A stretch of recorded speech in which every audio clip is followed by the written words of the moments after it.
ബിസ്മില്ലാ. കഴിഞ്ഞ വീഡിയോയിൽ നമ്മൾ പറഞ്ഞു നിർത്തിയത് ഉപ്പാപ്പ അവിടുത്തെ വീട്ടിൽ, അതായത് മാണിക്കശ്ശൂരിലെ ഉപ്പാപ്പയുടെ വീട്ടിൽ രണ്ടാമത് തിരിച്ച് എത്തിയിരിക്കുകയാണ്. ഇൻഷാ അല്ലാ ഇനി നമുക്ക് പറയാനുള്ളത് വീട്ടിലുണ്ടായ കുറച്ച് കഥകളും കല്യാണവുമായി ബന്ധപ്പെട്ടുള്ള വിഷയങ്ങളൊക്കെയാണ്. ഒരു ദിവസം ഉപ്പാപ്പ അവിടുത്തെ സ്വന്തം വീട്ടിലേക്ക് കടന്നു വരുമ്പോൾ ബന്ധുക്കളും സുഹൃത്തുക്കളും നാട്ടുകാരുമെല്ലാം സമ്മേളിച്ച് വലിയ ഒരു സഭ തന്നെ വീട്ടിൽ കണ്ടപ്പോൾ മഹാനവറുകൾ മാതാപിതാക്കളോട് കാരണമന്വേഷിച്ചു. അവർ പറഞ്ഞു, കൂടുതൽ ആലോചിക്കാതെ നമ്മളൊരു തീരുമാനമെടുത്തു. കുടുംബത്തിൽപ്പെട്ട ഒരു പെൺകുട്ടിയെ കൊണ്ട് നിങ്ങളുടെ വിവാഹം നടത്താമെന്നുള്ള ഒരു ഉദ്ദേശത്തിലാണ് ഇവരെയൊക്കെ വിളിച്ചുകൂട്ടിയത്. പന്തലുകളും അലങ്കാര ദൃശ്യങ്ങളും കണ്ട ഷാഹുൽ ഹമീദ് റളിയല്ലാഹു അൻഹു തങ്ങൾ ഉപ്പാപ്പ പറഞ്ഞു, പ്രിയ ഉപ്പ, ഉമ്മ, നിങ്ങൾ ഈ ആഗ്രഹം സഫലീകരിച്ച് തരുവാൻ എനിക്ക് വലിയ ബുദ്ധിമുട്ടുണ്ട്. അത് ഒരിക്കലും സാധ്യമാകുമെന്ന് എനിക്ക് തോന്നുന്നില്ല. അള്ളാഹുവിൻ്റെ അലംഘനീയമായ തീരുമാനം വിവാഹ ജീവിതം വേണ്ടെന്ന് വെച്ച് ആരാധന കർമ്മത്തിലേക്ക് ജീവിക്കുവാനാണ് എനിക്ക് താല്പര്യം. എൻ്റെ തീരുമാനം ഇതാണ് എന്ന് പറഞ്ഞ് തീരുന്നതിന് മുമ്പേ പ്രസ്തുത പന്തൽ കത്തിപ്പിടിച്ച് അഗ്നിയായി ജ്വാലയായി പൊന്തുന്നതാണ് പിന്നീട് അവിടെ കണ്ടത്. അതോടുകൂടി മാതാപിതാക്കൾ ഈ ഒരു ഉദ്ദേശത്തിൽ നിന്നും പിന്തിരിയുകയാണ് ഉണ്ടായത്. ഒരു ദിവസം ശൈഖവർകൾ മാതാപിതാക്കളോട് പറഞ്ഞു, എനിക്ക് അള്ളാഹുവിൻ്റെ പ്രഥമ ഭവനമായ മക്കയും മദീനയുമൊക്കെ ഒന്ന് കാണണം. ഹജ്ജ് നിർവഹിക്കുവാനും വല്ലാത്ത ആഗ്രഹമുണ്ട്. അതിനായി എൻ്റെ മാതാപിതാക്കൾ എനിക്ക് സമ്മതം നൽകണം. മകൻ്റെ ആ ആത്മീയ സ്ഥാനം അടുത്തറിഞ്ഞ അവർ തിരിച്ചൊന്നും ചിന്തിച്ചില്ല. സ്വന്തം പുത്രന് അവർ സമ്മതം നൽകി. പ്രാർത്ഥനയോടെ യാത്രയാക്കുകയാണ്. മാണിക്കശ്ശൂരിൽ നിന്നും പടിഞ്ഞാറ് ഭാഗം കാടുകളും പർവ്വതങ്ങളും ഭേദിച്ച് ലാഹോറിൽ എത്തിച്ചേർന്നിരിക്കുകയാണ് ഇപ്പോൾ അവർ. അവിടെ മഹാനവറുകൾക്ക് ഊഷ്മളമായൊരു സ്വീകരണം തന്നെ നൽകിപ്പോന്നു. ഈ വരവിലൊക്കെ ഒരുപാട് ചരിത്രങ്ങളുണ്ട്, ഒരുപാട് നമ്മൾ ചുരുക്കുന്നുണ്ട് വിഷയങ്ങൾ. കാരണം കാര്യങ്ങൾ അറിയുക, ചരിത്രങ്ങൾ പിന്നീടും കിട്ടും. പക്ഷേ ഇതിൻ്റെ റൂട്ടുകളാണ് നമ്മൾ പറഞ്ഞു തുടങ്ങുന്നത്. ലാഹോറിലെത്തിയിരിക്കുകയാണ്. അവിടെ മഹാനവറുകൾക്ക് ഊഷ്മളമായ സ്വീകരണം നൽകിയിരിക്കുന്നു. ലാഹോറിലുള്ള നൂറുദ്ദീൻ മുഫ്തി എന്ന വ്യക്തിക്ക് സന്താനങ്ങളില്ലാത്ത വലിയ വിഷമത്തിലാണ് അവർ ഉള്ളത്.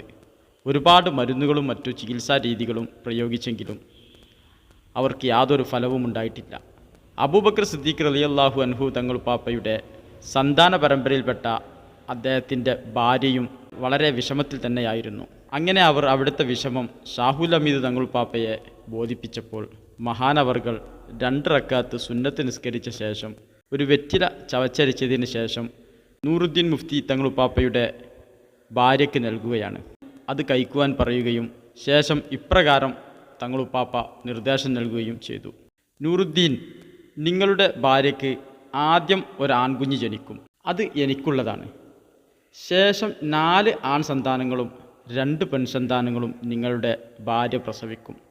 അവരിൽ നിന്നും നേരത്തെ പറഞ്ഞതുപോലെ ആദ്യം ജനിക്കുന്ന കുഞ്ഞിനെ എനിക്ക് നൽകപ്പെടേണ്ടതും ബാക്കിയുള്ളത് നിങ്ങൾക്ക് എടുക്കാവുന്നതുമാണ്. അങ്ങനെയിരിക്കെ നൂറുദ്ദീൻ മുഫ്തിയുടെ ഭാര്യ ജഹ്റ ബീവി പ്രസവിക്കുകയാണ്.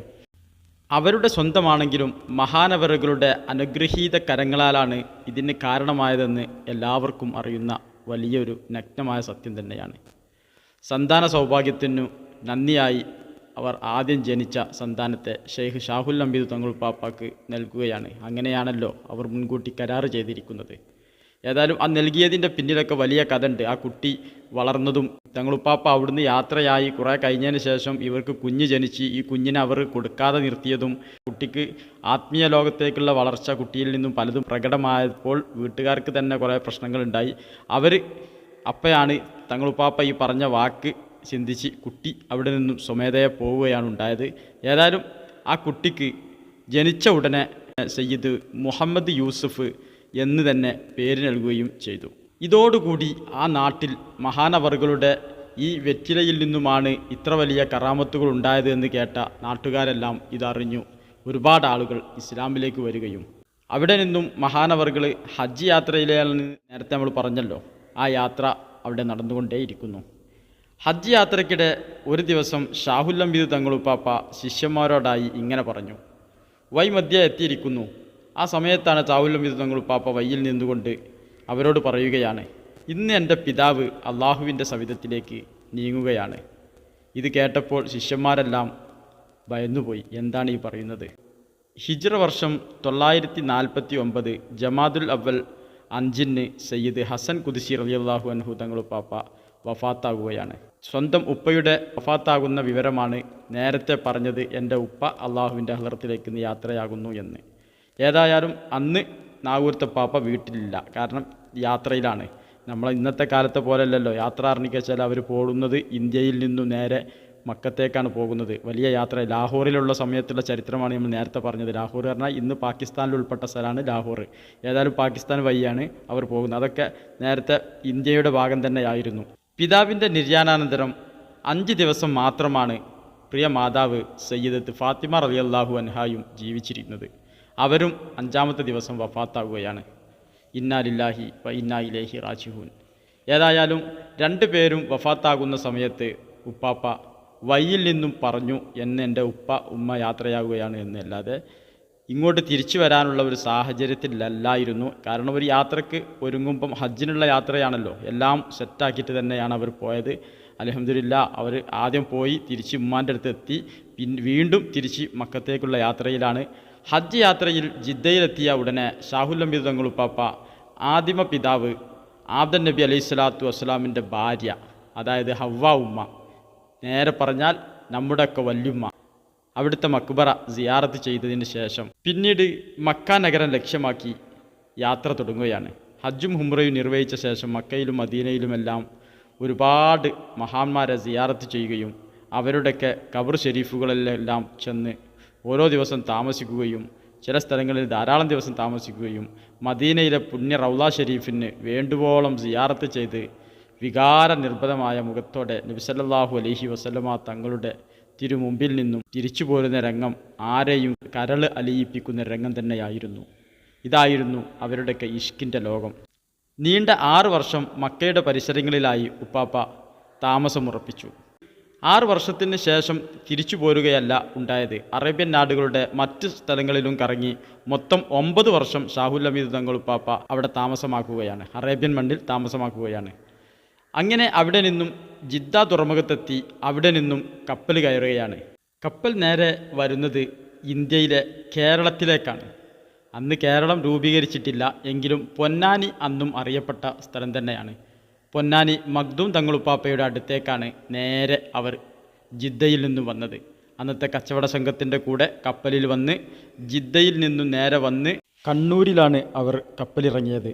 കണ്ണൂരിൽ നിന്നും നേരെ പൊന്നാനിയിൽ വന്ന കഥകളും അതുപോലെ തന്നെ മലപ്പുറം ജില്ലയുടെ പല ഭാഗങ്ങളിൽ പോയ കഥകളൊക്കെ ഇൻഷാ അല്ലാഹ് ആ ചരിത്രം നമുക്ക് ഇതിൽ ഉൾപ്പെടുത്തുന്നില്ല. അത് ഇതിൻ്റെ ഒരു ശിഖരമായിട്ട് വേറൊരു വഴിയിലേക്ക് തിരിയുമെന്നുള്ളത് കൊണ്ട് തന്നെ ഈ ചരിത്രം ഇതേ റൂട്ടിൽ പോകട്ടെ. ഇൻഷാ അല്ലാഹ് ഈ ചരിത്രത്തിൻ്റെ ഒരു ഗണ്ണിക കഴിഞ്ഞതിന് ശേഷം ഒരു ഭാഗത്തിൽ ഞാൻ മലപ്പുറം ജില്ലയിലെത്തിയ കഥ ഇൻഷാ അല്ലാഹ് വിശദീകരിച്ച് നിങ്ങൾ അറിയിക്കുകയാണെങ്കിൽ, കമൻറ്റിലൂടെ നിങ്ങൾ താല്പര്യമുള്ളവർ അറിയിച്ചു കഴിഞ്ഞാൽ ഞാൻ ഇതിലൂടെ പിന്നീട് ഈ ചരിത്രം കഴിഞ്ഞതിന് ശേഷം വിട്ടുതരുന്നുണ്ട്. താല്പര്യമുള്ളവർ കമൻറ്റിൽ അറിയിക്കണം. പൊന്നാനിയിൽ സൈനുദ്ദീൻ മക്തും റളിയല്ലാഹു അൻഹുവിൻ്റെ സവിധത്തിൽ അല്പകാലം ചെലവഴിച്ചു. അവിടെ നിന്നും വീണ്ടും യാത്ര തുടങ്ങുകയാണ്.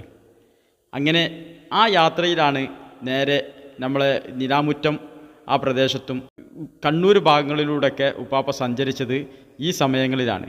അവിടെ നിന്നും നേരെ ലക്ഷദ്വീപിലേക്ക് പോയി, അവിടെ നിന്നും ശ്രീലങ്കയിലെത്തി തുടങ്ങിയ ഒരുപാട് സ്ഥലങ്ങളും രാജ്യങ്ങളും സന്ദർശിച്ച ശേഷം തമിഴ്നാട്ടിലെ കായൽപട്ടണത്തിലേക്ക് തിരിച്ചെത്തുകയാണ്. ഈ കായൽപട്ടണം ഇൻഷാ അല്ലാഹ് നമുക്ക് പോകാൻ പറ്റിയ വീഡിയോ ഇൻഷാ അല്ലാഹ് 2-3 ദിവസം കൊണ്ട് ഇൻഷാ അല്ലാഹ് നമുക്ക് വിടണം.